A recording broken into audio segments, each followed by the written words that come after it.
Explainer. UCC लागू होने के बाद उन मुसलमानों का क्या होगा जिनकी कई बीवियां। क्या कहता है कानून?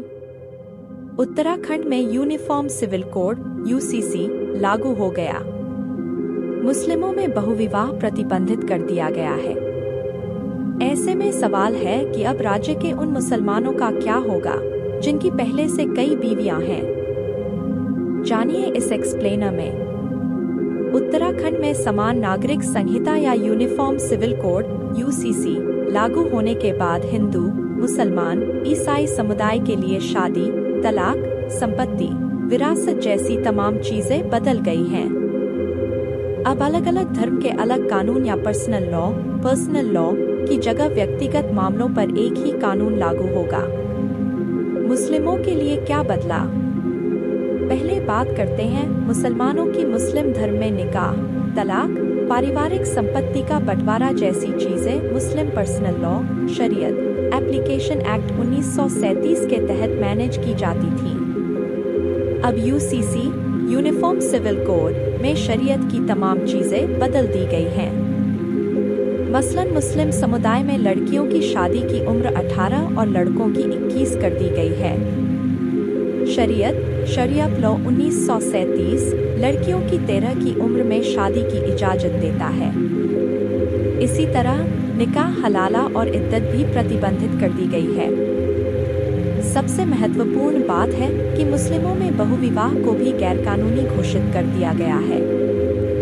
दूसरे धर्मों में यह पहले से प्रतिबंधित है। बहुविवाह वाले मुसलमानों का क्या? इस्लामी कानून या शरीयत में 4 शादियां जायज बताई गई हैं। उत्तराखंड यूसीसी में बहुविवाह या पॉलीगैमी प्रतिबंधित होने के बाद सवाल है कि अब राज्य के ऐसे मुसलमानों का क्या होगा जिन्होंने पहले से एक से ज्यादा शादियां की हैं। मुस्लिम बहुविवाह के मामले में सबसे महत्वपूर्ण बात संपत्ति का बंटवारा या विरासत है। उत्तराखंड के यूसीसी कानून में इस बारे में कोई स्पष्ट दिशा निर्देश नहीं है कि जिन्होंने पहले से शरीयत के मुताबिक बहुविवाह कर रखा है उनके केस में विरासत का क्या होगा। एक से ज्यादा बीवियों में संपत्ति का बंटवारा कैसे होगा? और ऐसे विवाह या पॉलीगैमी के मामले में जीवन साथी को क्या और कितना हिस्सा मिलेगा? उदाहरण के लिए हिंदू उत्तराधिकार संशोधन अधिनियम 1956 या HSA में यह साफ साफ कहा गया है कि अगर हिंदू समुदाय कम्युनिटी के किसी शख्स की एक से ज्यादा विधवा है तो संपत्ति का बंटवारा सब में बराबर होगा। अभी तक मुस्लिम पर्सनल लॉ के तहत भी यही स्थिति थी, लेकिन यूसीसी यूनिफॉर्म सिविल कोड में साफ नहीं है। किस धर्म में सर्वाधिक बहुविवाह? International Institute for Population Sciences IIPS की एक रिपोर्ट से पता लगता है कि भारत में मुस्लिम समुदाय में सर्वाधिक बहुविवाह के मामले में IIPS ने 2022 में एक स्टडी रिपोर्ट प्रकाशित की थी जो राष्ट्रीय परिवार स्वास्थ्य सर्वेक्षण NFHS के आंकड़ों पर आधारित थी।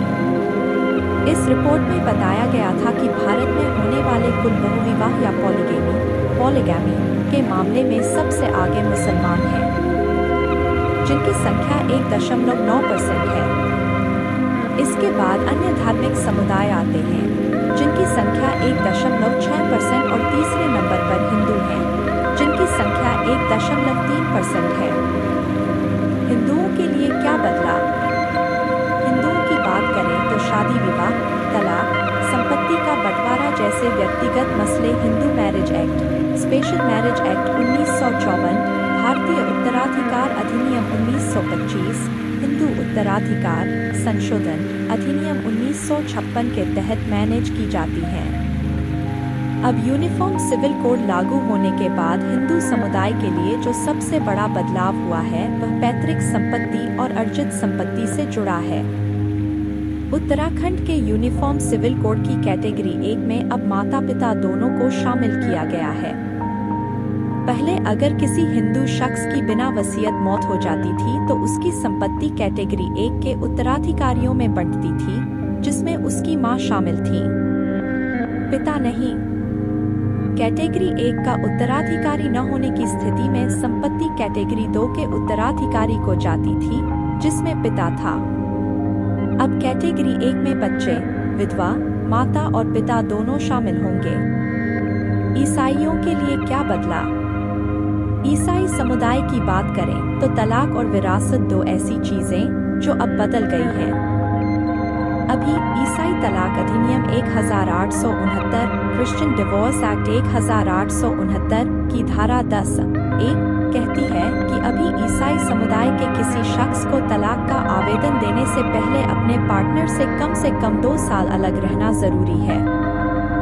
इसके अलावा 1925 के उत्तराधिकार अधिनियम के तहत ईसाई महिलाओं को उनके मृत बच्चों की संपत्ति में कोई हिस्सा नहीं मिलता था, लेकिन उत्तराखंड यूनिफॉर्म सिविल कोड में यह दोनों प्रावधान खत्म कर दिए गए हैं।